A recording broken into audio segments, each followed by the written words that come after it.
حمد و ثنا، تعریفات، تمہیدات، تکبیرات اللہ عز و جل کے لیے خاص ہے کہ جس نے جن و انس کو صرف اور صرف اپنی عبادت کے لیے پیدا فرمایا۔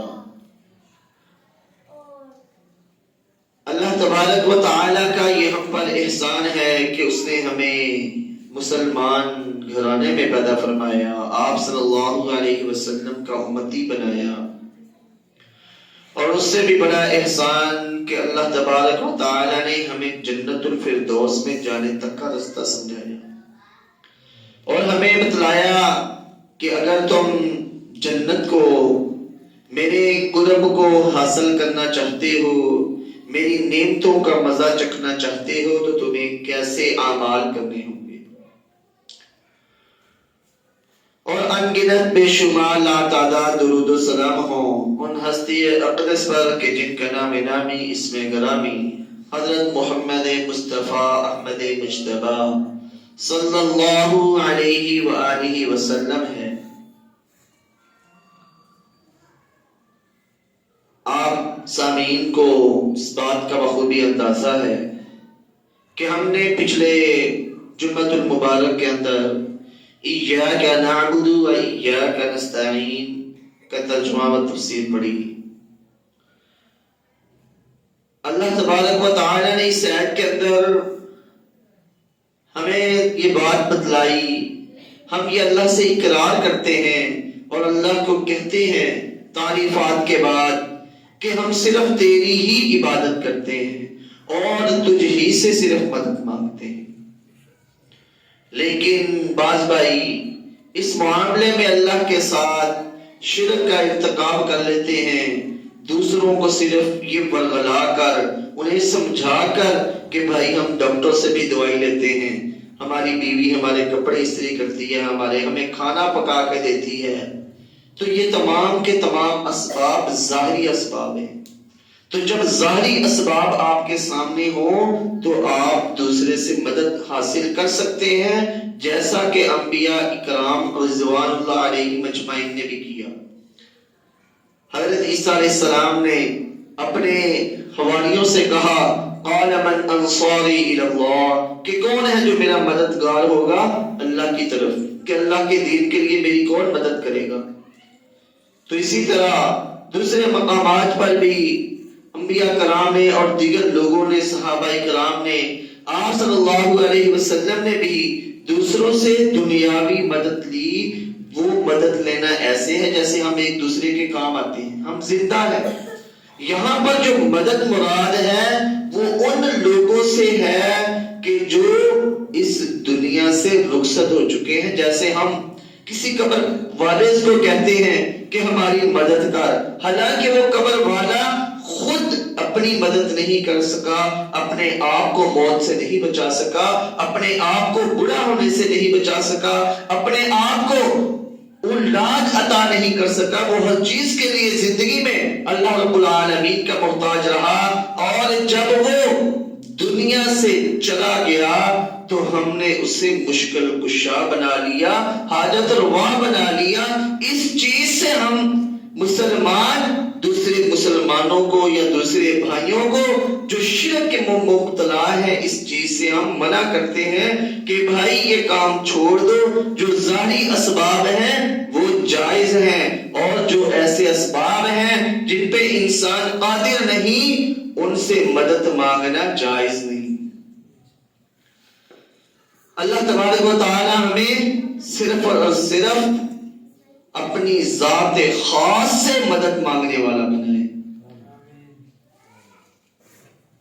ابھی چند دن پہلے کی بات ہے کہ ایک وکیل کو لوگوں نے مارا، اس کا قصور صرف اتنا تھا کہ اس نے کہا کہ لسانی صرف اللہ ہے، کہ اللہ کی ذات ہے جس کا کوئی ثانی نہیں ہے۔ وہ مارنے والے اپنے آپ کو مسلمان کہتے ہیں۔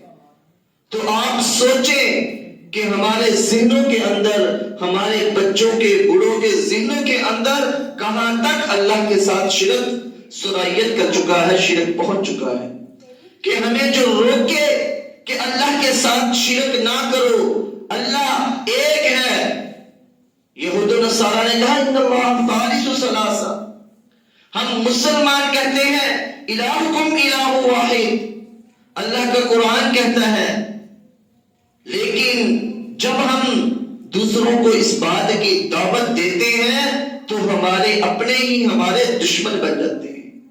تو اگر آپ یہ سمجھتے ہیں اور دیکھتے ہیں کہ میں نے اللہ کی توحید بیان کرنا شروع کی اور میرے اپنے ہی اپنے دشمن بن گئے، تو اس پہ غمزدہ نہ ہونا، پریشان نہ ہونا، بلکہ یہ کام انبیاء اکرام علیہ السلام کے ساتھ بھی ہو چکا ہے، ان کے بھی اپنے دشمن بن چکے ہیں۔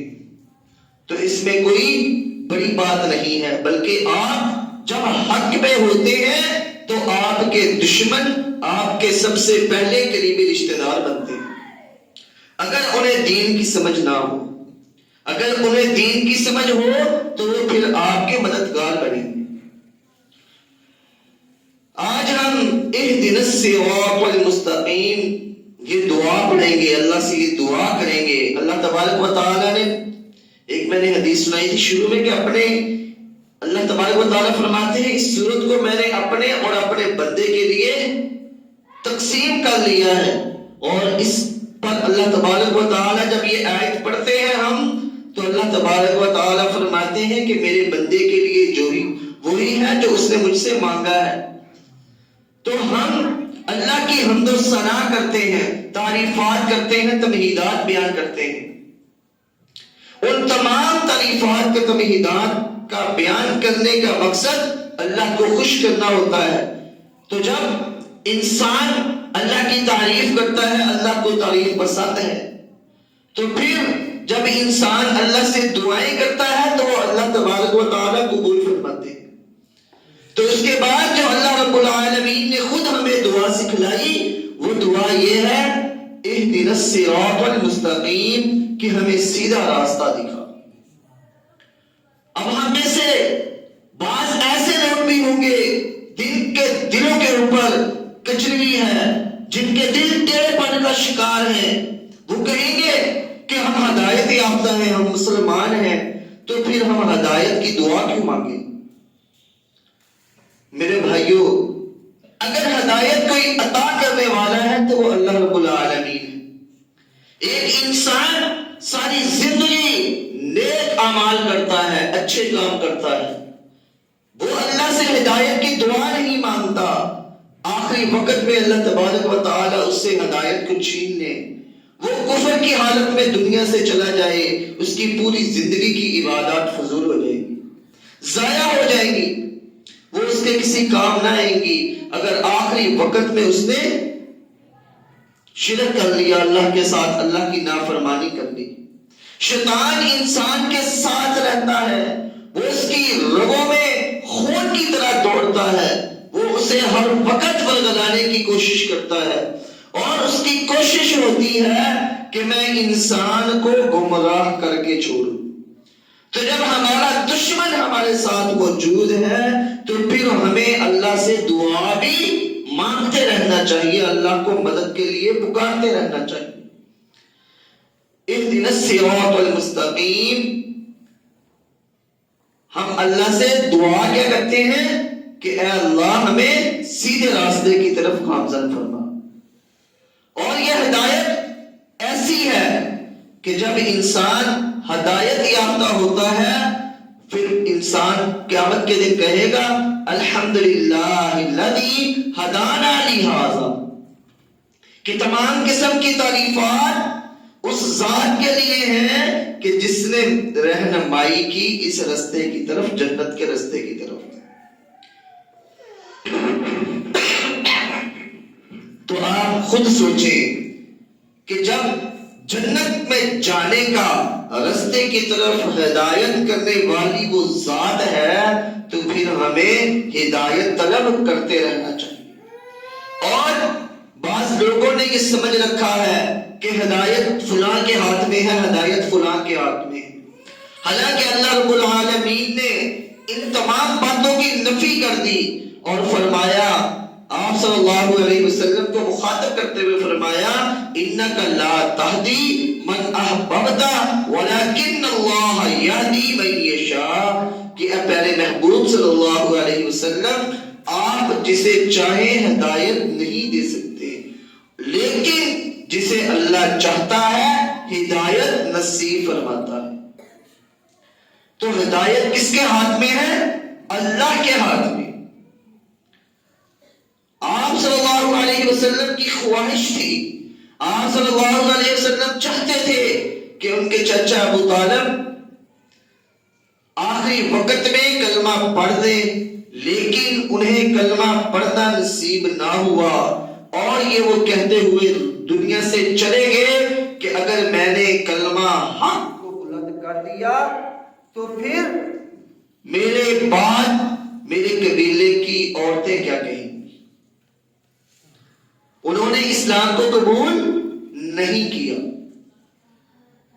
ہم بھی چاہتے ہیں کہ یہ ہمارا رشتہ دار ہے، یہ ہمارا عزیز و اقارب ہے، ہمارے والدین ہیں، رشتہ دار ہیں، یہ سیدھے راستے کی طرف آ جائیں۔ ہم اپنی طرف سے کوشش کرتے ہیں، انہیں دین حق سمجھاتے رہتے ہیں، لیکن وہ اپنی جو اٹکل پن جو ہوتے ہیں، جو شیطان نے ان کو بہکایا ہوتا ہے، اس کے اوپر اڑے رہتے ہیں۔ ایک بھائی ہے، میں نے انہیں اتنی دلیلیں دی کہ وہ مانتے ہیں کہ ہاں میرا جو مسلک ہے، جس کے اوپر میں چل رہا ہوں، یہ غلط ہے، لیکن اس کے باوجود وہ یہ سمجھتا ہے کہ میں حق پہ ہوں۔ اور جب ان کو دلیل دی جائے نا تو یہ کہیں گے کہ ہم میں سے صرف چند لوگ ہیں جو ایسا کام کرتے ہیں۔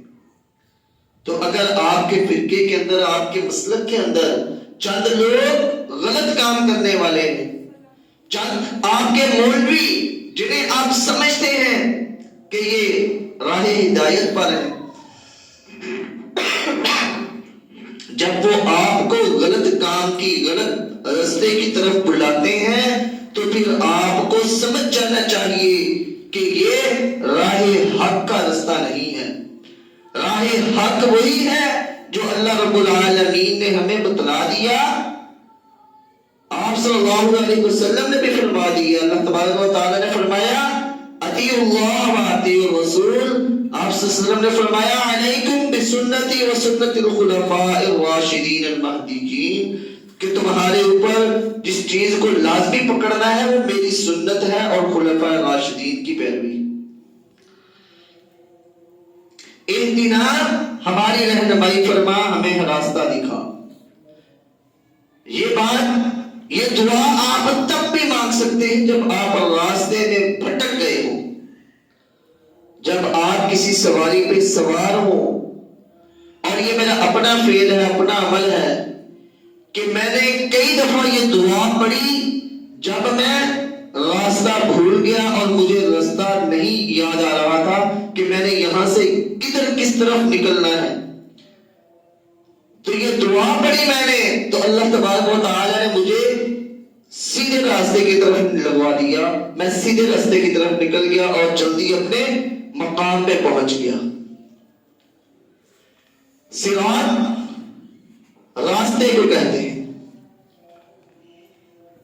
اہدنا الصراط المستقیم، ایک مرفوع حدیث میں ہے کہ صراط مستقیم کتاب اللہ ہے۔ ابن ابی حاتم اور ابن جریر نے بھی روایت کی ہے فضائل قرآن کے بارے میں، کہ جو پہلے بھی میں نے بیان کی تھی، کہ اللہ تبارک و تعالیٰ کی مضبوط رسی، حکمتوں والا ذکر اور سیدھی راہ یعنی صراط مستقیم اللہ کی کتاب قرآن کریم ہے۔ اسی طرح مسند احمد کے اندر، ترمذی کے اندر حضرت علی کا یہ قول ہے، اور مرفوع حدیث کا بھی یہی ہے کہ صراط مستقیم کیا ہے؟ سیدھی رستہ، صراط مستقیم کتاب اللہ ہے، اللہ کی کتاب ہے۔ ابن عباس کا قول ہے کہ جبرائیل علیہ السلام نے فرمایا کہ اے محمد صلی اللہ علیہ وسلم آپ کہیے اہدنا الصراط المستقیم، کہ اللہ مجھے سیدھے راستے کی طرف گامزن فرمائے، ہدایت دے، دین کی سمجھ دے۔ یہ جبرائیل علیہ السلام کسے فرما رہے ہیں؟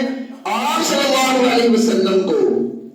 آپ صلی اللہ علیہ وسلم جو اس ہدایت کو ہم تک پہنچانے والے ہیں، جو ہم تک دین حق لے کے آنے والے ہیں، انہیں بھی یہی کہا جا رہا ہے کہ آپ بھی دعا کیجیے اہدنا الصراط المستقیم۔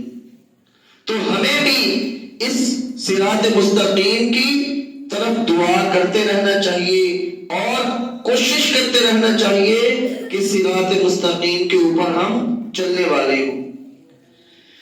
ایک حدیث مسند احمد میں مروی ہے کہ رسول اللہ صلی اللہ علیہ وسلم نے ارشاد فرمایا کہ اللہ رب العالمین نے ایک مثال بیان کی ہے۔ وہ مثال صراط مستقیم کی ہے، صراط مستقیم کے متعلق ہے۔ تو دھیان سے سنیں تمام احباب۔ اللہ تبارک و تعالیٰ فرماتے ہیں کہ صراط مستقیم کی طرف دو دیواریں ہیں۔ کتنی؟ دو دیواریں ہیں جن کے اندر سیدھا راستہ ہے۔ اس صراط مستقیم کے اوپر سیدھا راستہ ہے دونوں طرف، اور دروازے کھلے ہوئے ہیں، جیسے کہ ہماری مسجد کا حال ہے، ادھر بھی دروازے کھلے ہوئے ہیں، ادھر بھی دروازے کھلے ہوں، اور ان دروازوں کے اوپر پردے لٹک رہے ہیں۔ اب بلانے والا بلاتا ہے جو ایک مقرر ہے کہ لوگوں سیدھے راستے کے اوپر چلتے رہو، ادھر بھی جانے ٹیڑھی میڑھی راستے اختیار نہ کرنا، ادھر ادھر کی راہوں کو نہ دیکھنا، اگر دیکھو گے تو بھٹک جاؤ گے۔ اگر کوئی اس راستے سے گزرنے والا، جب کوئی شخص ان دروازوں میں سے کسی کو کھولنا چاہتا ہے، کسی پردے کو ہٹا کے اندر جانا چاہتا ہے، تو ایک پکارنے والا پکارتا ہے کہ خبردار اسے نہ کھولنا، اس کے اندر داخل نہ ہونا، اگر اسے کھولا تو راہ حق سے علیحدہ ہو جاؤ گے، راہ صراط مستقیم سے ہٹ جاؤ گے۔ لیکن جب انسان ان کو کھول لیتا ہے، اس کے اندر داخل ہو جاتا ہے پردہ ہٹا کے، تو وہ اپنی ہی جان پہ ظلم کرتا ہے۔ تو اب صراط مستقیم اسلام ہے۔ اس حدیث کے اندر صراط مستقیم کسے کہا گیا ہے؟ اسلام کو، کہ جو سیدھے راستے کی طرف گامزن کروانے والا ہے وہ اسلام ہے۔ اور جو دیواریں ہیں، یہ جو دیواریں ہیں دونوں طرف، وہ کیا ہے؟ اللہ کی حدیں ہیں کہ ان حدود کو کراس نہیں کرنا، بلکہ اس سیدھے راستے کے اوپر چلتے رہنا ہے۔ اور دروازے پر پکارنے والا جو پکارتا ہے نا دروازے کے اوپر سے کہ لوگوں یہ سیدھا راستہ ہے، اس کے اوپر چلتے رہنا، وہ قرآن مجید فرقان حمید ہے۔ میں نے بتلایا کہ شروع کے اندر کہ وہاں پہ ایک پکارنے والا مقرر ہے، وہ پکار رہا ہے کہ اس سیدھے راستے کے اوپر چلتے رہنا، تو وہ کیا ہے؟ قرآن مجید ہے۔ اور پھر جب انسان پردے کو ہٹانے لگتا ہے اور اس کے اندر داخل ہونے لگتا ہے، تو پھر اسے پکارنے والا پکارتا ہے، کہتا ہے کہ ایسا نہ کرنا۔ وہ انسان کے اندر زندہ ضمیر ہوتا ہے، جو ہر ایماندار کے دل میں اللہ کی طرف سے بطور واعظ ہوتا ہے۔ آپ کا جب ضمیر زندہ ہو تو وہ آپ کو بتلاتا ہے کہ یہ کام غلط ہے۔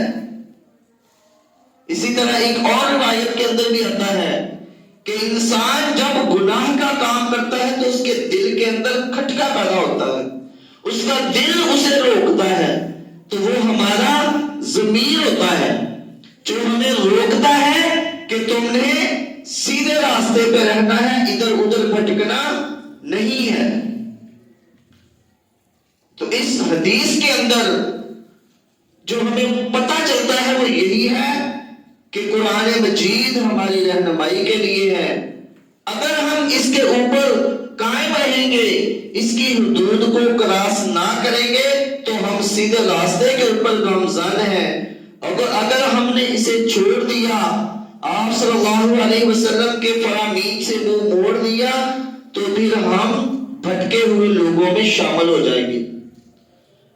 ہمیں ہمیشہ، اگر آپ کی کوئی رہنمائی کرنے والا نہیں موجود ہے تو آپ کا ضمیر آپ کی رہنمائی کرے گا، وہ آپ کو بتلائے گا کہ بھائی یہ کام غلط ہے، اسے نہ کر۔